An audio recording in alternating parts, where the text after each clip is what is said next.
Welcome back, everybody. Spring break, one of the busiest times for Walt Disney World, is rearing its head, and those crowds are starting to show up. So I'm here at the Magic Kingdom to put ride wait times to the test once again.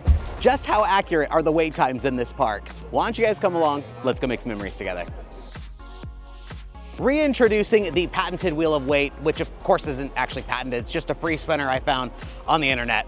If you're new to my wait time challenges, we spin said wheel to select 5 rides with active wait times in this park. We won't be including any shows, character meet and greets, rides closed for a refurbishment, or those lacking a true wait time. Because this is our second time doing this challenge in this park, we're gonna remove the 5 attractions we did last time. So if you wanna see those, check out that original video. But we will be including Tiana's Bayou Adventure because it has since lost its virtual queue status and now has a traditional standby line. Those are the basic rules. Let's get a spin in for our first attraction. Attraction number 1 will be The Many Adventures of Winnie the Pooh. Attraction number 2, Peter Pan's Flight. Attraction number 3, the Tomorrowland Speedway. Attraction number 4, Pirates of the Caribbean. And our final attraction of the day is going to be the Barnstormer. What we're going to do for each attraction is we're going to start a timer once we enter the attraction queue, and then stop the timer once we board the attraction. And then afterwards, we're going to take the time we waited versus the posted time outside and see if there is a huge difference. So why don't we head to our first attraction in Fantasyland, Winnie the Pooh. The Many Adventures of Winnie the Pooh is a classic Fantasyland dark ride that stars Winnie the Pooh and all of his friends in some classic 100-acre wood stories. Oh wow, I was not kidding about the crowds today. We've got the queue forming outside of the attraction. I don't know if I've ever seen this before. The attraction claims it's only at a 45-minute, but judging by this crowd like that, I don't know if that's entirely accurate because I've seen 45s before and it's been well inside the actual queue. All right, we are heading to the back of the line outside the attraction and starting our timer now.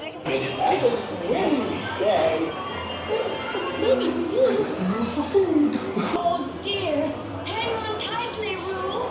Very independent for tradition. Oh, Tigger, come bounce with me. Whoa! Makes you feel just great, doesn't it?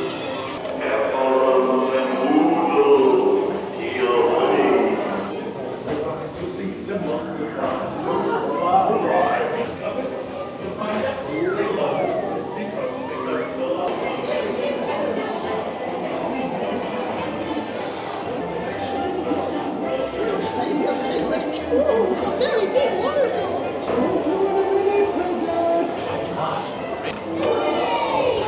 Hooray for Pooh, too. Super adorable. I mean, who doesn't love Pooh Bear, honestly? But surprisingly, even with that queue outside the attraction building, I only ended up waiting 39 minutes as opposed to the 45, which is a savings of 6 minutes. Obviously not a huge ordeal, so it's not worth considering being overinflated at all, but it's good to know that even with that super long queue, it wasn't the full time. Also, bonus points for probably having the coolest queue in all of Walt Disney World. There's a ton of interactive things, lots of things for you or children to go and play with, so you're never really that bored, and that 45 minutes ends up going by pretty quickly. Well, anyways, we are not far from our next attraction. Let's head over to Peter Pan's Flight. Peter Pan's Flight is arguably the most popular dark ride here in Fantasyland, and that's because you board a boat and get to fly over London and then fly to Neverland. It has a brief retelling of the classic animated film Peter Pan with all your favorite characters, and you finally get to fulfill your dreams of flying. We're continuing our trend of the queue being outside the building because Peter Pan's Flight is at a 65-minute wait, which honestly is not that far off from its normal wait time. Again, this ride is incredibly popular. It's these massive wait times. Kind of like with Winnie the Pooh, I'm gonna speculate that this is way longer than the 65 minutes, but I was proven wrong last time. All right, we've reached the end. Starting that timer now for 65 minutes. Pixie dust, and off we go!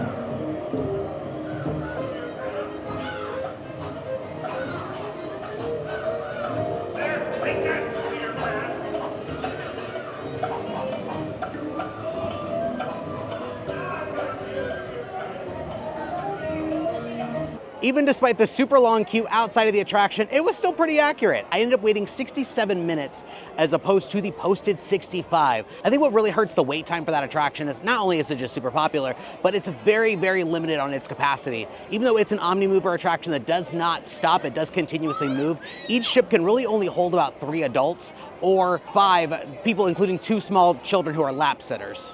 And kind of like Winnie the Pooh, it also has an interactive queue. I don't think it's as in-depth because it doesn't seem near as fun, but there are some things to look at in the nursery. You can see Tinkerbell fly around. You can play with the little shadows on the wall. Well, now we're gonna be leaving Fantasyland and heading over to Tomorrowland for the Road of the Future, and that's Tomorrowland Speedway. Tomorrowland Speedway lets you take control of your very own gas-powered vehicle on a raceway that lets you see some of the sights of Tomorrowland. Now, full transparency, I am not a huge fan of this attraction. I am not the main demographic for it. It is mostly intended for children, and that's okay. But at a 35-minute wait today, that is insane. Oh my gosh, it just keeps going. I thought it was at the end. This is crazy. But we're gonna start that timer now, and we'll see if it takes 35 minutes. I always like to predict what car I'm going to get, and I think I'm gonna get a red one, either red or yellow. We're putting money on red.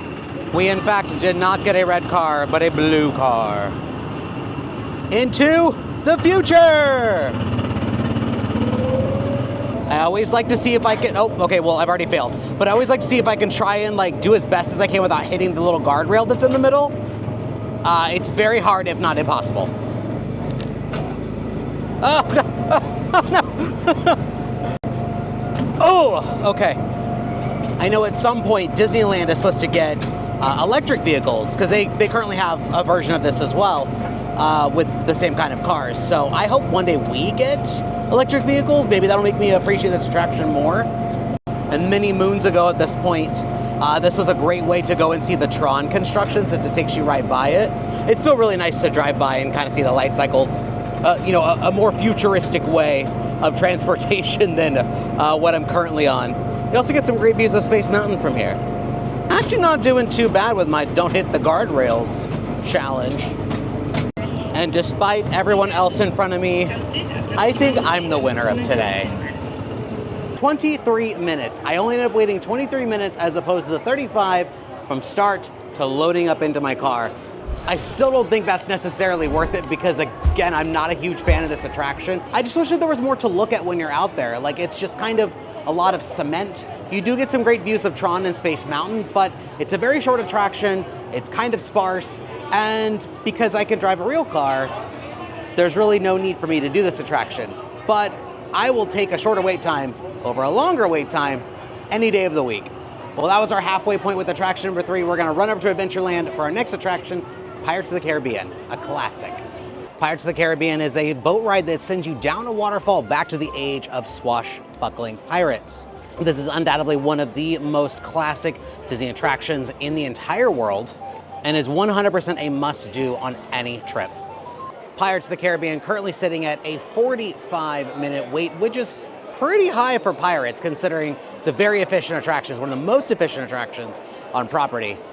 Oh, it doesn't end there. It actually ends over here. Okay. Well, you guys know the drill. Starting our timer. 45 minutes.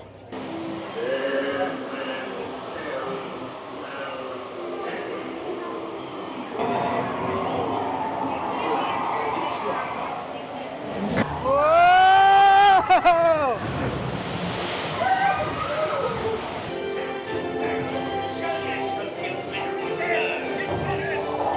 Where be Captain Jack Sparrow? Speak up! Or do you fancy a swim with Davy Jones? Oh, quit your clucking. The gentlemen want the rum. Don't ya, boy? Game to see the look on Captain Jack Sparrow's face.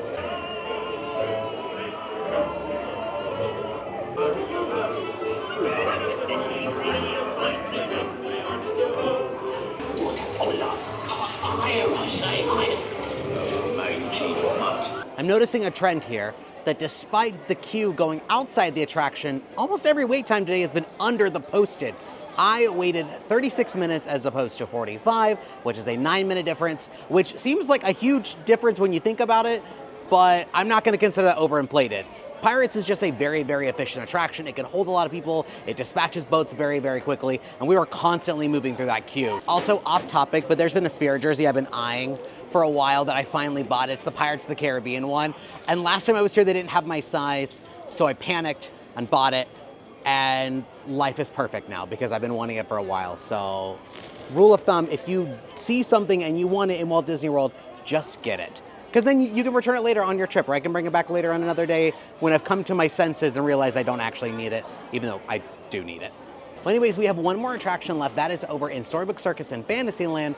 Let's go to the Barnstormer, which I don't know if I'm super excited for that potential wait time. From one of the most efficient attractions to one of the most inefficient attractions, this is the Barnstormer, starring the great Goofini, which actually is only sitting at a 20-minute wait. It was way worse earlier when I looked at the app, so I was very afraid of the wait time, but 20 minutes isn't really that bad.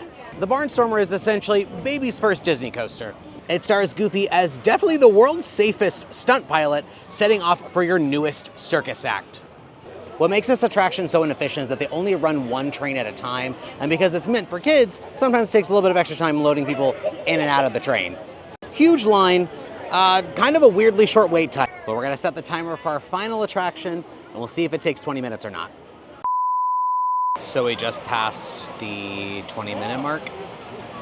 Still in the extended queue. I'm not even in the normal main queue yet. This is so much fun. Please send thoughts and prayers in the comments. Please. A little choppy up there, so please don't lose our...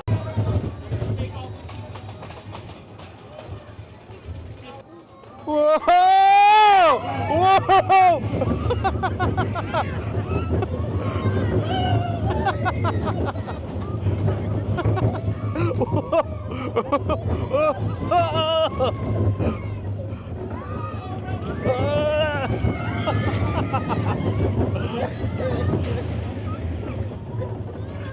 46 minutes.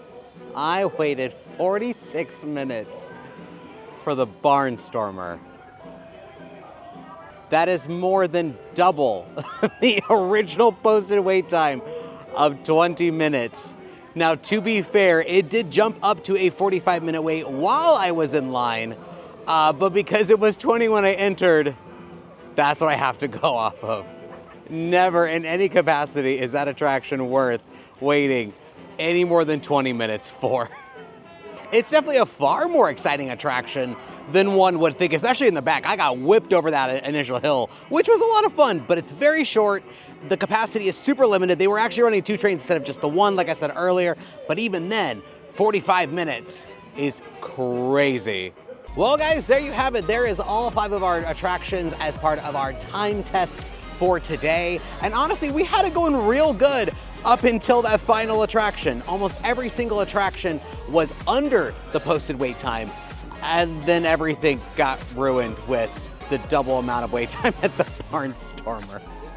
I still can't get over that. I wanted to leave so bad, but I knew I needed to finish it for you guys. So you owe me one for sticking around for so long for that. Regardless of what the wait times were today, the spring break crowds are here. And frankly, I think it's only gonna get worse. So if you're planning on visiting during this time of year, definitely pack your patient pants, come prepared, and just know that you may end up waiting 46 minutes for the Barnstormer like I did. If you guys haven't done so already, make sure you guys like our video, subscribe to our channel, hit the notification bell, that way you guys get updates on all of our future adventures, and let me know in the comments what park you want to see me do next. This was my second dip into Magic Kingdom. I've done a day out at Disney's Hollywood Studios, so let me know where I need to go next. And as always, thanks for making memories with us. I've been Adrian. We'll see you guys next time. Bye!